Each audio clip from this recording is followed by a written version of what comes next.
নমস্কার, news today ইন্ডিয়ার exclusive live ব্রডকাস্টে আপনাদের ফের আরেকবার স্বাগত। আপনাদের জানিয়ে দেওয়ার চেষ্টা করি কিছুক্ষণ আগেই, ঘন্টা এক দেড়েক আগেই মর্মান্তিক পথ দুর্ঘটনা, মহাপথ দুর্ঘটনা বললে ভুল হবে, অত্যুক্তি হবে না। ইসলামপুর শহরের আইটিএস মোড়, যেখানে যাত্রী প্রতীক্ষালয় পৌরসভার পক্ষ থেকে বানানো হয়েছিল এবং যেখানে রীতিমতো বলা চলে বাস, বেসরকারি বাস এবং সরকারি বাস, কারো গুঞ্জরিয়া, কারো বাড়ি নন্দঝাড়, কিন্তু ইসলামপুর শহর সেখানকার একজন এবং তার পাশাপাশি নন্দঝাড়ের একজন শম্ভু বিশ্বাস এবং সেই সঙ্গে আরেকজন হচ্ছে। ঘটনার খবর পাওয়ার পরেই এই মুহূর্তে জেলা পরিষদ সদস্য জাভেদ আক্তার ইসলামপুর মহকুমা হাসপাতালে, আমরা সরাসরি তার কাছে প্রশ্ন করব, জানতে চাইবো। জাভেদ দা, খুব মর্মান্তিক একটা দুর্ঘটনা, बहुत बड़ा हादसा है इस्लामपुर शहर। इससे पहले एक साथ दो मौत उस टर्मिनस में नहीं देखा, क्या कहना चाहेंगे? বছরের শেষ উপলক্ষে যেটা দুর্ঘটনা হলো, এটা সত্য অনেক প্যাথেটিক, এটা সহ্য করা যাচ্ছে না। ছোট ছোট বাচ্চাগুলো আহত হলো, টোটো চালা পরিবারকে পালন করত, দুজন ছেলে আমাদের চলে গেছে। আরও কিছু মহিলা ছিলেন পাশে আমাদের গ্রাম পঞ্চায়েত গুঞ্জরিয়া, ওখানকার, ওরা টোটোতে বসেছিলেন, ওরা একটু ইনজিওর্ড হলো, ভালো ইনজিওর্ড হচ্ছেন। একজন আমাদের আবু জাফর সাহেব, বয়স্ক লোক, উনি একটু অনেক মিয়া বস্তি ধনতলা, হ্যাঁ আমার রিলেটিভই আছে, হ্যাঁ ওনাকে আবার মেডিকেলে রিফার করা হলো।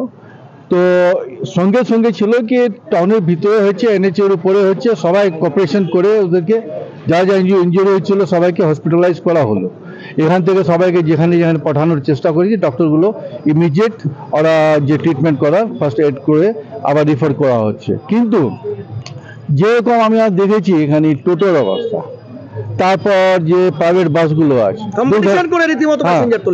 একদম, এই জিনিসটাকে বন্ধ না করতে গেলে আরো, আর যদি সন্ধ্যাবেলা যদি অ্যাক্সিডেন্টটা হতো তো ওখানে 40 জন 50 জন লোকের ভিড় সব সময় থাকতো। চাউমিনের শপ আছে ওখানে, জুতার দোকানগুলো আছে ফুটপাথের উপরে, বাসে আপনার আছে স্টপ ওয়েটিং হল করা আছে, ওখানে মানুষ বসে থাকে।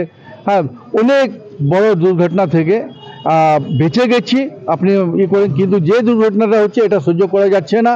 কিন্তু প্রাইভেট বাসগুলোর উপরে একটু আমি পৌরসভার চেয়ারম্যান সাহেবকে বলবো, মমতা ব্যানার্জির সরকারে আপনারা আছেন, আপনি জেলা পরিষদ সদস্য, মমতা ব্যানার্জির পুলিশ, মমতা ব্যানার্জির সরকার, কিন্তু প্রাইভেট বাস বা সরকারি বাস সেটাও মমতা ব্যানার্জির সরকারের অধীনে বা তার নিয়ন্ত্রণে থাকবে, এমনটাই নিয়ম, কিন্তু তাদেরকে বুড়ো আঙুল দেখাচ্ছে। আপনাদের জনপ্রতিনিধিরা তো, আপনাকে আমি বেশ কয়েকদিন দেখেছি বাস, আপনি গাড়ি থেকে নেমে বাসগুলোকে রীতিমতো হুইপ দিতে, যে সেখানে না দাঁড়াতে, আপনাদের তো পাত্তা তোয়াক্কা দিচ্ছে না, কি বলবেন? দিচ্ছে না, একটা জোর করে যায়। কিন্তু এই যে ঘটনাটা আজকে হয়ে গেছে, প্রশাসনও একটু সতর্ক হয়ে গেল, আর আমরা প্রশাসনকে নিয়ে বসার পর একটা সিস্টেম তৈরি করব, আগামী দিন এরকম দুর্ঘটনা না হয়। নিশ্চয়ই এর জন্য কোনো আমরা অ্যাকশনে আসবো। আপনারা সরকারে আছেন, এই যে লোকগুলো যারা প্রাণ হারালো তাদের পাশে দাঁড়াতে হবে, নিশ্চয়ই। যারা দুর্ঘটনার শিকার হয়েছে তাদের পাশে দাঁড়াতে হবে, আপনারা থাকবেন তো? একদম, সব সময় আমরা থাকি, সরকারও থাকে, মমতা দিদি সরকার আছে, এটা সব সময় সহায়তা করার জন্য উপস্থিত থাকেন উনি। আশা করি কি যারা প্রাণ হয়েছেন ওদেরকে সহায়তা করার জন্য নিশ্চয়ই মমতা দিদি একটু লক্ষ্য করবেন, আর আমাদের এখানে যে সহায়তা করার, হ্যাঁ আমরা সবাই উপস্থিত আছি, ওদের পাশে আছি, ও ফ্যামিলির পাশে আমরা সবসময় আছি। ঠিক, অনেক ধন্যবাদ জাভেদ দা। আপনাদের জানিয়ে দেওয়ার চেষ্টা করি, ঘটনার খবর পাওয়ার পরেই রাজনৈতিক রং না দেখে সাধারণ মানুষ কিন্তু এবার পথে নেমেছে, এবং আপনাদের জানানোর চেষ্টা করব জনপ্রতিনিধিরা, তৃণমূল, কংগ্রেস, বিজেপি, CPM, তারা কোনো রাজনৈতিক রং না দেখে কিন্তু এই মুহূর্তে হসপিটালে আসছেন। যারা আহত হয়েছেন, যারা নিহত হয়েছেন, তাদের সমবেদনা জ্ঞাপনের জন্য, তাদের পাশে দাঁড়ানোর জন্য। কিন্তু ইসলামপুর শহরে যে ঘটনার প্রতিবাদ বারবার নিউজ টুডে ইন্ডিয়া জনতা জনার্দনের প্রতিনিধি হিসাবে, সাধারণ মানুষের প্রতিনিধি হিসাবে করে এসেছে, সেই ঘটনা তা সংশোধন না করার কারণে আজকে এত বড় দুর্ঘটনা ইসলামপুর শহরে হলো, এমনটা আমরা মনে করছি।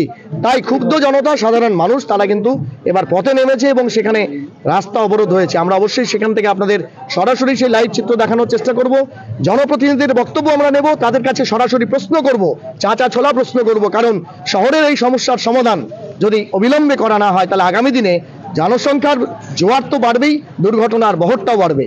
সহপ্রতিনিধি দীপ্তর সঙ্গে এবং রাজের সঙ্গে আমি জব্বার আলী আপাতত হসপিটাল থেকে বিদায় নিচ্ছি, তবে লেটেস্ট আপডেট স্পট থেকে আমরা দিচ্ছি। জুড়ে থাকুন নিউজ টুডে ইন্ডিয়ায়।